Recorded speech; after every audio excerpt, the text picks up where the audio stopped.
Hello বন্ধুরা, আশা করি সবাই ভালো আছো। আজকে তোমাদের সামনে জিম্যাক্স ঔষধ নিয়ে আলোচনা করব। তো জিম্যাক্স ঔষধটি স্কয়ার ফার্মাসিউটিক্যাল তৈরি করেছে। এর জেনেরিক নাম হচ্ছে এজিথ্রোমাইসিন। যে দেখে নিন, এটাও এজিথ্রোমাইসিন জেনেরিক নাম। তো এই ঔষধটি সাসপেনশন আকারে পাওয়া যায়। এটি 15 মিলি, 30 মিলি এবং 50 মিলি আকারে পাওয়া যায়। এছাড়াও আছে 500 এমজি ট্যাবলেট হিসেবে। এছাড়াও তৈরি করা হয় 250 এমজি ক্যাপসুল হিসেবে তৈরি করা হয়। তো এই ঔষধটি কী কী ক্ষেত্রে ব্যবহার করবেন? এটি ব্যাকটেরিয়াল ইনফেকশনের ক্ষেত্রে কাজ করে, যেমন bronchitis, pneumonia, sinusitis, meningitis, tonsillitis, otitis media. এটি ত্বকের ক্ষেত্রেও খুবই কার্যকর। এটি যৌন রোগের চিকিৎসায় ব্যবহার করা হয়, যেমন গনোরিয়ার ক্ষেত্রে খুবই কার্যকরী। এছাড়াও টাইফয়েড জ্বরের ক্ষেত্রে খুবই কার্যকর ঔষধ।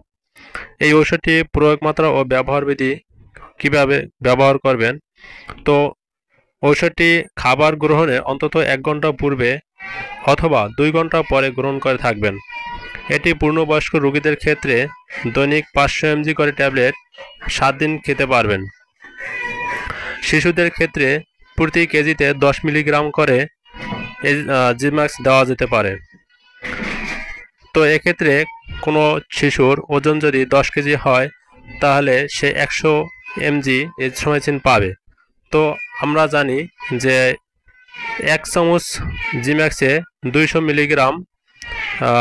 মিলিগ্রাম এজিথ্রোমাইসিন থাকে।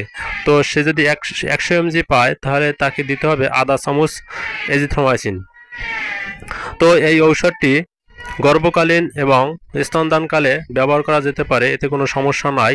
তো এই ঔষধটি পার্শ্ব প্রতিক্রিয়া কী কী হতে পারে?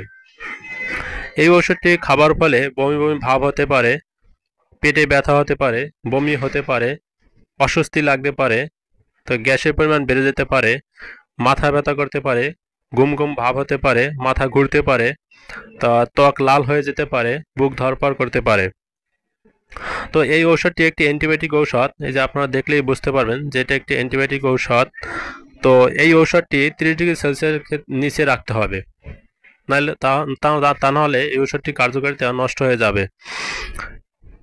এটি মূলত এই যে সাসপেনশন যেটা আছে, সেটা 7 দিনের বেশি গুলে রাখা যাবে না, তারপরে কিন্তু কার্যকারিতা নষ্ট হয়ে যায়। 7 দিনের বেশি গুলে রাখবেন না। তো এটি একটি অ্যান্টিবায়োটিক ঔষধ। তো এইটা খাবার আগে একটু সতর্ক থাকবেন এবং ডাক্তারের পরামর্শ নিয়ে খাবেন, কারণ এটা যে কোনো ফার্মেসিতে কিনে খাবেন না, এতে ক্ষতি হতে পারে। তো আজকে এ পর্যন্তই।